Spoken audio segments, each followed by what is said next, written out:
Yeah, my name's Elliott Franklin, and my family and I moved to Williamson County in January of 2018. My career field, I've been an ethical hacker for well over 20 years, so I try to keep the bad guys out of the computer systems and protect consumer, customer, company data. My job is what moved me here in 2018. Had a new opportunity to work here in Middle Tennessee. I knew that it was a great area and I loved it, so very, very pleased to be here. I've run into a number of teachers knocking doors that said they're not allowed to teach. I had a couple give me examples here in Williamson County where they have to teach to a manual. Like they get written up if they don't read word for word out of a teacher's manual. And so why are we doing that? The teachers are going to get advanced degrees. They're learning how to teach.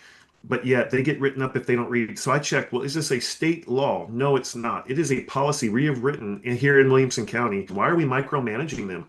They need to have structure, yes, but at the same time, we need to give them some flexibility because if they see one student that learns this way and one that learns another way, or they want to come back and repeat a lesson to reiterate it, they get written up for that. Why is that? We need to be able to use the talents and skills and abilities we're given, and they're not being able to do that now. Yeah, it's interesting, especially being in my field with cybersecurity. You think if, when a system gets hacked or when a system, something, lose connectivity to a system or your company's down and you're losing millions of dollars, it's a very similar situation when you're at, and you can go to YouTube and watch the different school board meetings that I've attended over the past 5, 6 years where there is a hot button issue that, gets a big group there to speak. And I've signed up to speak plenty of times. I think, you've got to just state the facts. Here are the 3, 4, 5 things. Let's not make it personal. What laws are we under? Are there any laws that apply to those? Are there any policies that apply to those? What do the teachers think? What do the students think? What do the faculty think? And let's make our educated decision. I hate to overuse the term data-driven decision, but it really should be. Let's make it factual. What's the best decision that's going to move our students forward and staying within the guidelines of what we have to do with the state?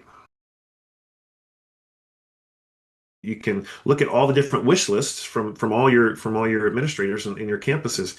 Also, talking to the parents and the teachers and working through that prioritization list. Are there some things we can do that are going to help us improve our learning? What's the cost associated with it? And how easy is it to roll out to a very large district? I think that's how you kind of prioritize how can we get the biggest benefit for the least amount of disruption or cost. Sometimes it's not easy. There's always room to reassess, to trim, to reallocate. My goal is how do you get that as close to the students as possible? I served on community boards and I've served on boards of aldermans and looked at the zero-based budgeting. Let's not look at last year's budget. Let's start with a zero. We're going to have and look at how we can add in only those things that are required, critical, instead of just looking at last year and saying, "Oh, we spent it that much this year. We need to increase that." No, not necessarily. Let's reevaluate every year, as painful as it is. I would want them to say that I was very transparent, obviously, with being able to respond to emails. That would be one, transparency and the fiscal responsibility. I would hope that they would see some sort of improved or increased value in terms of the taxes, the school taxes that all of the Williamson County citizens pay. Certainly, they should see value for that. We continue to hear that the number one reason folks relocate to this area is for the schools. We want to make sure that that is truly continues to be the reason that they move here.